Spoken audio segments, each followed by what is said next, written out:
네, 시점이 오묘하게도 중국 전역에서 시위가 격화하고 있는데 장점인 전 국가주석이 사망을 했습니다. 네. 이 시위가 또 어떤 국면으로 이어지게 될지 궁금증이 더해가는데요. 그래서 오늘 모셨습니다. 한국외대 국제지역대학원의 강준영 교수입니다. 어서 오세요, 교수님. 안녕하세요. 안녕하세요.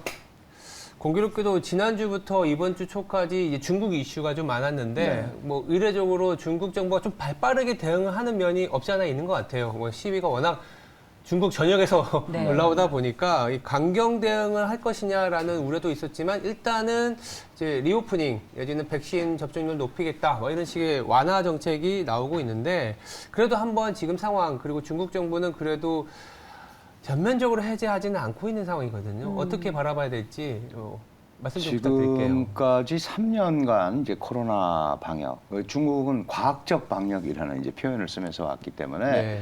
지금 이 상황에서 코로나 방역 뭐 봉쇄 조치 이런 걸 해제하거나 그런 건 사실 불가능한 일입니다. 불가능한 이유가 한 두 가지로 볼 수 있는데요. 만약에 지금까지 해왔던 코로나 방역 정책을 해제를 하거나 뭐 완전히 완화를 해서 다른 정책으로 가게 되면 결국은 감염자가 늘 수밖에 없잖아요. 그러면 중환자가 늘어날 거고 그러면 당장 중증 환자가 뭐 6, 700만에 다다르게 되는데 그럼 붕괴된 지금 중국의 의료 체제로는 근본적으로 치료가 불가능합니다. 그러니까 계속 가야 되는 거고 그렇다고 또 압박을 너무 세게 하면 또 다른 이런 시위 최근에 보셨다시피 이게 나올 수 있거든요. 네. 근데 더 큰 문제는 지금 시진핑 중국 국가주석 그리고 얼마 전에 총서기 3연임에 성공했단 말이에요. 한 달밖에 안 됐습니다. 그러면 대부분 중국인들이 이렇게 생각을 한 거죠. 코로나가 우리가 사회 안정이나 이런 걸 위해서 정책에 협조를 했고 그래서 이렇게 왔으면 이제 20차 당대회 끝났으니까 조금 완화되는 모습을 보여줘야 되는 거 아니냐. 그러니까요. 그런데 그런 부분이 안 나왔단 말이죠. 그러니까 거기에 대한 반발이 훨씬 큰 거기 때문에 지금 말씀하신 대로 1년에 큰 방향에서 이 코로나 정책을 재검토하거나 이런 그 가능성은 거의 없습니다. 다만 미세 조정 국면으로라도 이게 조금 완화되는 방향으로 갈 수 있다.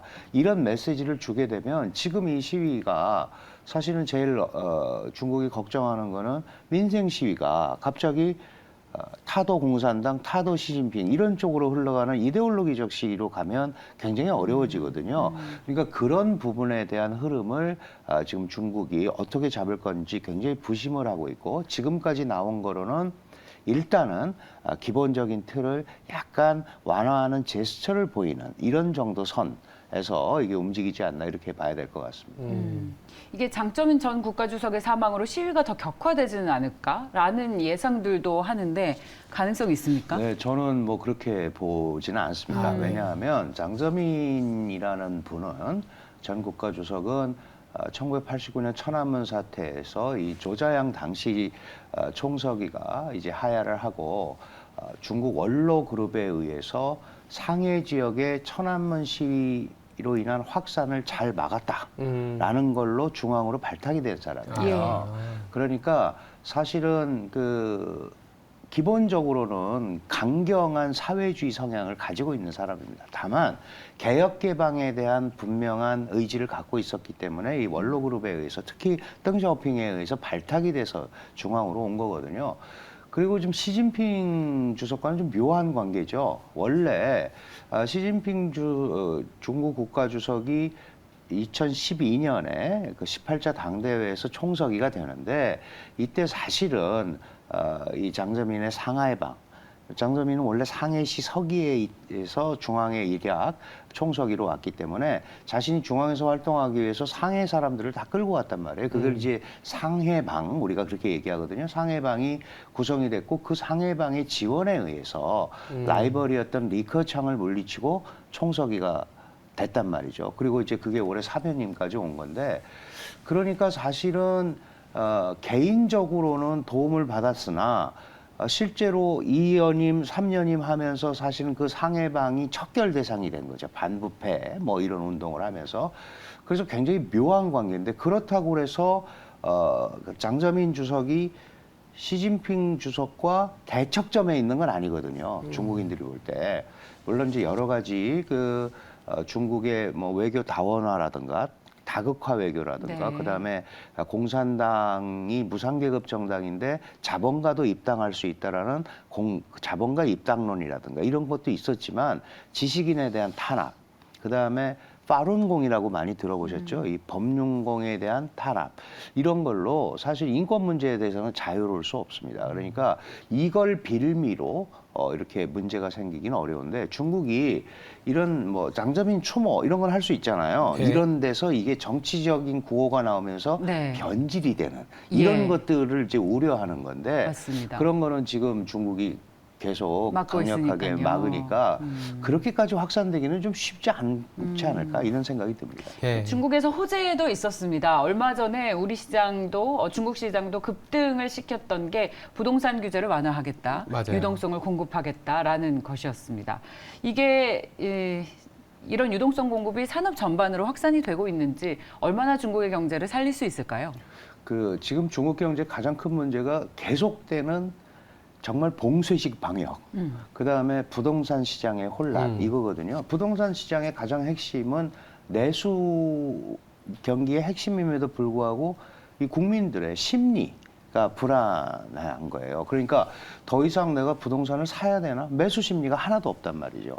그러면 이런 상황에서 이 봉쇄 정책에 의해서 경제가 나빠지고 그러니까 지금 말씀하신 대로 지급 준비율을 낮췄단 말이죠. 그래서 12월 5일 정도부터 약 한 5천억 위안이 지금 풀릴 예정인데 이런 것들이 신호를 줘야 되는 거죠. 아, 정부가 이렇게 시장에 돈을 공급하면서 뭔가 경제를 회생시키려고 하는구나. 이렇게 되면 그게 자연스럽게 다른 데로 낙수 효과가 있는데 이게 예를 들어 가지고 부동산을 그렇게 하는데 부동산이 잘못되는 방향으로 가는 거에 대한 불안은 늘 중국이 가지고 있어요. 예를 들어서 많은 기업들이 사실 투자라는 행위를 통해서 지방 정부를 보증 세워서 엄청난 금융 부채를 갖고 있잖아요. 그러면 이런 기업의 도산은 바로 금융위기로 이어질 수 있거든요. 그러니까 이게 예를 들어서 살리긴 살려야 되는데 어떻게 이걸 규범적으로 살릴 거냐. 이 부분에 대해서 고민을 하고 있는 겁니다. 그러나 일단은 지급 준비율을 낮춰서 전반적으로 시장에 돈을 공급한다는 것은 그게 단순하게 부동산 시장에 관한 부분은 아니고 전반적인 내수 심리 회복의 어떤 흐름을 가져가기 위한 그런 조치니까 저는 나름대로 그 부분에 대해서는 긍정적 효과가 분명히 있을 거다 이렇게 판단을 하고요. 네.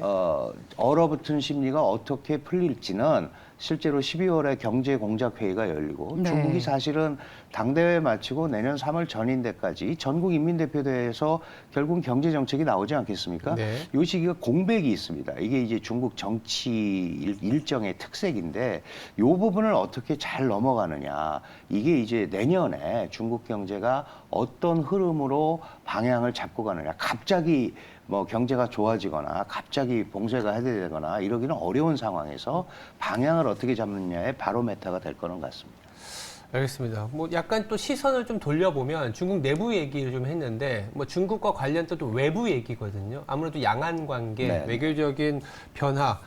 최근에 이제 대만 지방선거에서 집권당이 참패를 했다고 하는데 이 부분들이 또 중국하고 어떻게 얽혀 있을지도 좀 궁금하거든요. 지금 사실 집권당이 민주진보당, 민진당이라는 당인데 민진당은 대만 독립 성향을 갖고 있고 네. 차이잉원 총통은 탈중국화를 계속 강조해 왔습니다. 그러니까 중국과 거리두기죠. 그 탈중국화를 뭐로 보충을 하려고 했냐면 대미 관계 강화, 대일 관계 강화로 보충을 하려고 그랬습니다.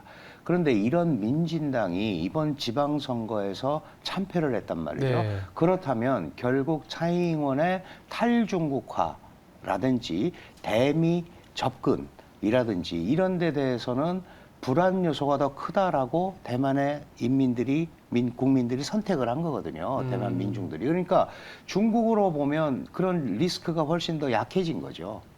왜냐하면 국민당은 기본적으로 보통 일반적으로 뭐 국민당은 친중이다 그러는데 사실 친중은 아니고요. 예. 현상 유지파가 훨씬 많죠. 현상 유지? 예, 현상 유지를 하자. 그런데 현상 유지를 하려면 중국과 각을 세워서는 현상 유지를 하기가 어렵다. 그러니까 상대적으로 친중으로 보입니다. 그리고 국민당의 뿌리는 어차피 중국 대륙에 있었기 때문에 그래서 오히려 이번 선거는 중국으로서는 지금 뭐 무력 침공 얘기가 나왔다. 오히려 싸우지 않고 손에 피를 안 묻히고도 자기 편으로 자연스럽게 끌고 올 수 있는 근거가 오히려 마련이 된 거죠. 그런데 이게 그 총통 선거하고는 또 전혀 다릅니다. 사실 2018년에 그 지방선거에서도 4년에 한 번씩 열리는데 이 지방선거에서도 민주진보당은 참패를 했어요. 그런데 차이잉원이 당선이 됐단 말이죠. 네. 그러니까 이게 이제 국민당 하기 나름이겠죠. 이 부분에서 중국이 더 강력하게 대만을 압박하게 되면 대만 사람들은 다시 돌아서겠죠. 돌아설 수밖에 네. 없어요. 예. 그래서 이제 이런 부분이 그러나 지정학적 리스크는 상대적으로 조금 약화됐다 이렇게 볼 수 있습니다. 네. 근데 말씀하신 것처럼 지선과 총선 또 지방선과 대선은 우리 한국도 다른 것처럼 맞아요. 예. 근데 뭐 일단은 어떤 지정학적인 리스크가 해소되고 있다라는 측면에서 우리 투자자들에게는 상당히 반길 이슈인데 지금 중국에서 날로 격화하는 시위 때문에 종목별로 봤을 때는 예를 들면 애플 같은 경우에 중국의 공장이 워낙 많기 때문에 주가도 빠지고 전체 주식시장이 상당히 부담이 됐습니다. 근데 오늘 나오고 있는 말씀하신 얘기들을 보면 이런 이른바 차이나 리스크가 점차 수습되고 있는 것 같다는 생각이 들어요. 그렇게 봐도 괜찮겠습니까? 그렇죠. 기본적인 방향은 중국 정부가 사실 중국이 다른 뭐 러시아 이런 데랑 다른 게 중국은 GVC 소위 얘기하는 글로벌 공급망에 이미 깊이 개입이 돼 있거든요. 예. 맞아요. 혼자서 살 수가 없는 국가입니다. 그렇다면 결국은 이걸 어떤 방향으로든지 경제의 활성화 쪽으로 이걸 끌고 와야 되는데 그러려면 시장에 계속 신호를 보내는 수밖에 없잖아요. 그러면 우리가 이러이러한 부분에 대해서 방역에 대해서 완화 조치도 좀 하고 경제 활성화 조치도 계속 하려는 모습을 보일 테니 이런 우리의 흐름을 읽어달라라는 메시지를 지금 계속 보내는 거거든요. 그게 다른 투자자 입장에서 보면 마음에 딱 들게 와닿지 않더라도 어떤 흐름은 잡히는 거니까 그런 부분에 대해서는 특히 주식시장이나 이런 데서는 나름대로 뭐 호재까지는 아니더라도 한번 다시 생각해 볼 수 있는 그런 흐름은 잡고 있다 이렇게 봐야 될 것 같습니다. 네. 제발 시장에 발목 잡는 이슈가 이제 안 나왔으면 네. 좋겠습니다.